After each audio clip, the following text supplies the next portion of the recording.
try, Kotisugbo will take government to court. Because a lot of our people have been killed. No compensation have been paid. If you try it and pay money to Kano State, I will take that government to court. I will take whoever that paid that money to court. So this is a direct warning now from you to the government? Yes. If they should come and tell us what you are there to protect our people. Okay. You know, thank you very much. They are killing our people. Nobody is saying anything. See cow. See cow. They go small. Oh boy, see cow. This is Sapler Road here. See cow. Cow is Sapler Road. Jesus Christ. Look at that. They block the street. Look at cow. See cow. Jesus. See cow. See enough cow. This is Sapler Road for you. 1 o'clock in the morning. See cow. See enough cow. Wow.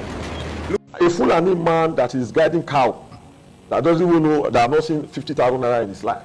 How did he get an AK-47? AK-47 is between the range of 1 million to 1.8 million. You understand? Nobody has monopoly of violence.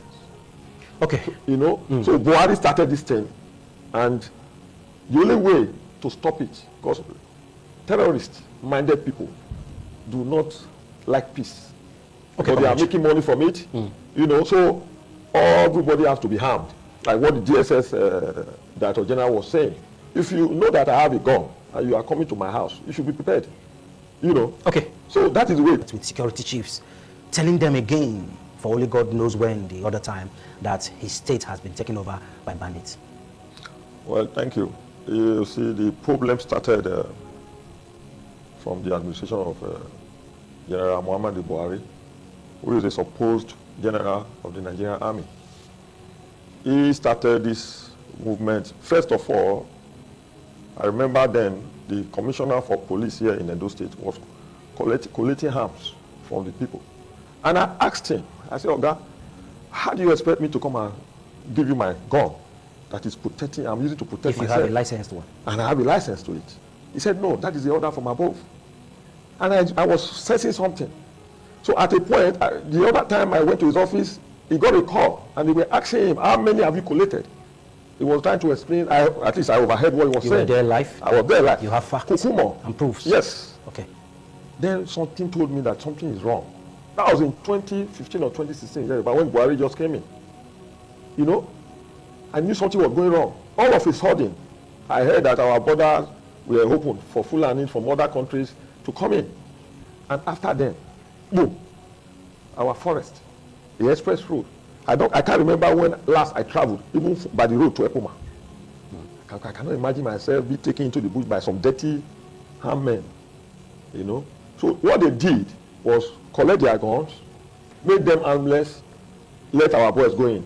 A Fulani man that is guiding cow, that doesn't even know, that have not seen 50,000 naira in his life. How did he get an AK-47? AK-47 is between the range of 1 million to 1.8 million. You understand? Nobody had monopoly of violence. Okay. You know? So Buhari started this thing, and the only way to stop it, because terrorist-minded people do not like peace. Okay, but they are making money from it. You know, so everybody has to be harmed. Like what the DSS Director General was saying. If you know that I have a gun and you are coming to my house, you should be prepared. You know. Okay. So that is the way it is. Well, I won't be coming to your house with. If you come, I welcome you with my own. Okay, let's. We all have to be harmed. Okay, that's on a lighter note. Let's come to you, Dr. Open Secret. What says you with the serious negative impact of insecurity on our economy and the lives of the people? Are you lending your voice to this call for self-harm? I think it's long overdue. Because the people who are supposed to protect us as a people, the security agencies, have not been able to protect us over the years. If you look very closely, since the 80s, there has always been bloodshed in this country. Kaduna riot, Kano riot, if you have lived the north, you will be a witness. There's also this one riot, the other one, we used to hear it like a fairy tale. Yeah. Until it landed on our doorstep here, to such an extent that we are almost like a captured people. Strangers, people who don't know. Even the president, Muhammadu Buhari, once acknowledged that the Fulanis that are in our forests are not Nigerians, that there are people who ran away from, what's it called? Libya, Senegal, and what have you. And we are supposed to have military men to man our borders. We have the army, we have the Air Force, we have the Navy, we have civil defense, we have custom, we have immigration, we have all of them. Yet our borders are porous. So in real sense, at the time, like the comrade alluded to, they asked everybody to submit their gun, even hunters and what have you. They submitted their gun. In the States? In the States. Yes. But you realize that as I am now, if I was coming to this ITV this morning now with a long dagger, I'm not sure the what's it called? The security man will stop not allow me to enter. Definitely. Or let it be another man, maybe a Fulani man want to come in. He will come with dagger, he will come with that one, and he parade the street, and nobody talks. So it is time, because even you discover that in most of the communities where this mayhem usually take place, you realize that the herdsmen or the Fulani people say we should not call the Fulani, the bandits, whoever they are that are inside the forest, they will come, plan it very well, massacre the people, kill everybody, destroy everything, and go. For the next 5 hours, you will not see anything. But if the community boys want to come to say, oh, they have killed my mother, they have killed my father, that's when you not see all the military people, they not come and control everywhere. They are arresting the people. Okay. I'm taking it easy. So, okay. So in real sense, I know it is a welcome development, but it should be controlled. Okay. At least you get to a certain extent in society, you can easily go to where they are getting license for gun, you get license for gun, and you get your disease. So that those we should all be licensed. Those who want to be licensed. Okay. Some people don't have the mind, but those who have the license, there are people who are ready to fight for the streets. Okay. To fight for the community. All right. But they don't have anything. I'll get back to you in a moment. What does the law say? As a young boy, I experienced Zango Kataf crisis. You also stayed in Kaduna. I experienced the Sharia crisis. I also experienced the Miss World crisis. First hand. We were rushed to the barracks and we stayed there for about 2 weeks. No food. It was a serious experience. I experienced it. What does the law say? Well, the law prohibits the bearing of arms. Anything from what do you call it, pump action. But just now, anything from pump action. So I can have dinkum. Yes. Okay. But just now, I want to tell you something. Between 1988, historically, between 1988 and 1996, a gang of people called themselves Fulani people tried to invade, because the international law recognized the Fulanis as stateless people. So they now felt that when you say stateless, they don't belong to any country. Okay. International law, we don't call it country, we call it states. Okay. With the capital letter just for the S. sake of our view. Yes. Okay. Now they now recognize that they are not part of humanity in the globe. They recognize that fact, and they decided to take a country as their home, so that they will not be people recognized to belong to a state.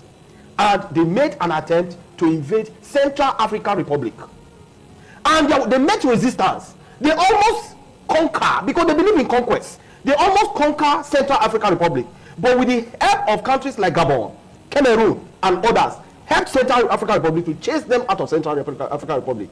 Then, when the man Muhammadu Buhari became the president of Nigeria in 2015, what did they do? Firstly, he appointed a man called Adamu as the Minister for Education. They removed history from the education curriculum, so that you will not know your roots. Strategic, they came up with. And at the close of the day, a deliberate act? It was. Very deliberate. At the end of the day, they now started asking people to come and submit to their arms. They opened the border. There was influx of Fulanis into Nigeria, and before you know it, boom, there was a bomb. And we are still battling with it today. And I tell you, it is not going to be an easy one. At times, when I'm passing through Okun to Ikadono, I'll be praying. I say, God, just help so that one day evil will not enter the mind of these people. And you know what? They started pretending to do many jobs. We accommodated them. Our audio ways, our leaders, local leaders, accommodated them. They came with money. Go to the communities today. So they didn't just come like that? No! Go to the communities today. You see, their accommodation, the worst of building is where they reside. They pay heavily for it. They give you cow. They tell you, oh, we want to graze here. The communities allow them. We are all paying for it. The leader, the traditional institution welcome them. They will come and give them cattle gift. They collect. Even attach money to it. They take it. We are all paying for it. Is this an allegation? Is this an allegation? I don't know what you mean by allegation. I am telling you facts. Do you have proofs? Tracy, yes. Connect what I'm telling you with what is happening today. Okay. Both of us grew in Kaduna. You know what? You just talk of Zango Kataf war. We saw it in Kaduna. Gombe. I was also in Gombe when we saw the Medicine crisis. Okay. So when you come all of this together, you know that we Nigerians were in for a big trouble. Okay, we'll be heading on a break, but just hold this on the one hand and Comrade Patisubo. Yes. He made mention of each time he's passing through Okun Road to probably Okada also, he prays that a problem shouldn't cut out. Yes. I can tell you for free, I traveled recently, last weekend, to Irua. On return back on Monday, I observed something. I have never taken note of that before. I saw young men holding sharp machetes. the one we call 2x2, cutlass. Let me use our local palace language. Very sharp. Some of them were holding daggers. Some of them were holding diggers and all that. And to me, I didn't just look at it as people who are looking for menial jobs. I see it as weapon. Yeah. If anything, break out in such community. For instance, this other community around Egba Junction. Egba Junction, the guys I saw there, they are over 600. It's not exaggeration. The Agbo Road. Because I stopped there to deliver something to someone. They were over. I couldn't do a video. I wanted to do a video, but I didn't want to create a scene. If we allow these guys carry sharp machete and mining our streets, living with us in our community with weapons of war, we don't even know if they have guns. Is that not a threat? You'll be answering that right after. That's my guy. Now you are talking. That's my guy. Now you are talking. I think say we don't get people to speak out from this our state again, from the south. We want this like this. This is, yes. I was wondering, or in fact, not me, we were waiting, or we are still waiting to hear, say, Edo State Governor Modi Okpebolo go pay compensation to Kano State Governor for the victims of. No. What is wrong is wrong. Yes. I know I said it the last time. Nobody get monopoly of violence. We just respect one another. So if now this one, the war where they define, everybody define, want to break out, make it break out, make everybody know where they belong. Do you understand? So I was waiting. Now you sound good there with the wait. If you hear, say, we go sworn to court. The reason we sworn to court, all the people, all the people, when we don't hear, say it don't happen for you, we'll bring record for you. You will continue to pay compensation. I don't talk about that. If you pay this one, you know the end. My video, I talk. If you pay this compensation now, it not go end because it not the end there. You don't go fit do for one, may not do for you don't fit do for A, may not do for B. It's not gonna work. So it better you guys come to a conclusion, have a mutual agreement. It don't happen. It don't happen. I promise it will not happen again. It don't finish. Now we are tightening up our security. Yes. So simple. All the one where you don't, how many people now don't buy for Plateau State? The family of those people, they don't go tell them, say they be hunters, they are not this, they are not that. May the Plateau State governor come pay compensation. How many compensation you don't pay? Christians. A lot of people lost their lives. All those people when you don't buy, all of them are Muslim, all of them be Christians feed there inside. What is their offense? Their offense is being a Nigerian citizen, living in that community. That's the only offenses they committed. Being a Nigerian citizen and living in that community. That's the only offense. They've not done anything wrong. And they buy for nothing. Who is going to pay? Is federal government going to pay for the family of those people?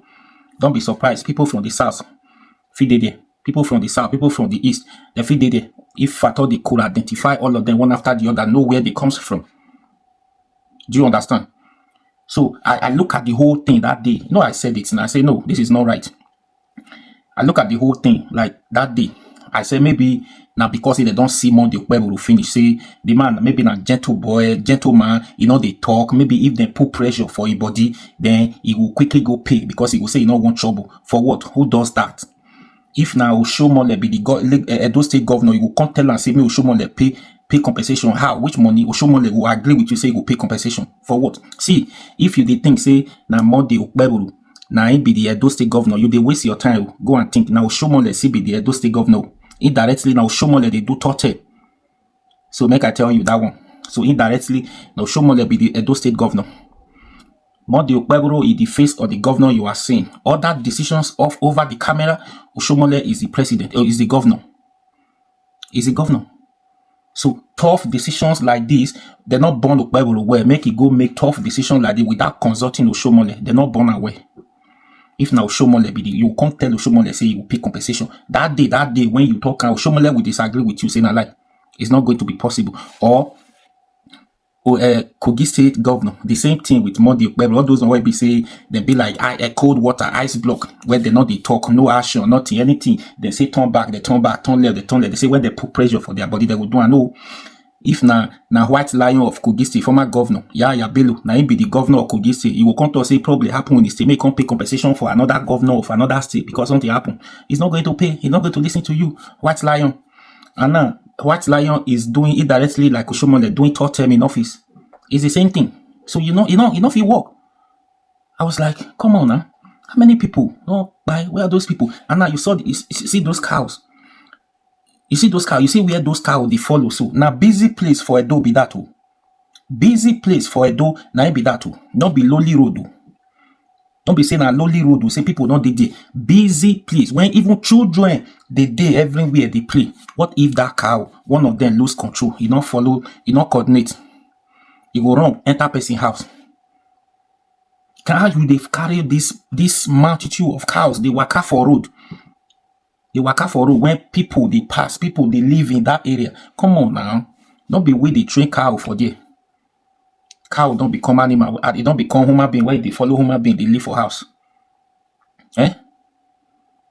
Say make them just stop on that one. I don't not won't waste time for here. Make they just stop on. If not play, make they stop on. Not talk am again. Before you ask Edo State governor to pay compensation, all those buy for Benue State, for Plateau State, may you ask Elias, the governor of Benue State, and Motang Abe Mutuan, the governor of Plateau State, may you first of all pay. If you that one don't pay finish, we don't see the evidence before you extend that one come to South. Because those people when they buy for there, they know their life is not important than over 100 people when you don't die for just less than a month in Plateau State. They are not important than them. But what happened in Edo State, everybody condemned it. Nobody is supporting jungle justice. It happens. It was unfortunate that happens that day. Now that one when it happened once, now it can't go across. Everybody they talk about. See all those one now. Nobody is talking about it. What's the meaning of that? Hey, we are not supporting violence. We are not encouraging any violence. But what is not good is not good. What is right is right. So yes, this is not right. It's not good. There is nobody you will tell that we support the Edo State governor to go and pay compensation. If he pay, that means other governors too has to do the same thing. Other governors, when things like this they happen for their state, they have to do the same thing. Even if they have to do the same thing, Edo State governor will not be the first person to start it. I rest my case. Please share this video and please subscribe to this YouTube channel. I'll be your guy. Run out for me. Please subscribe.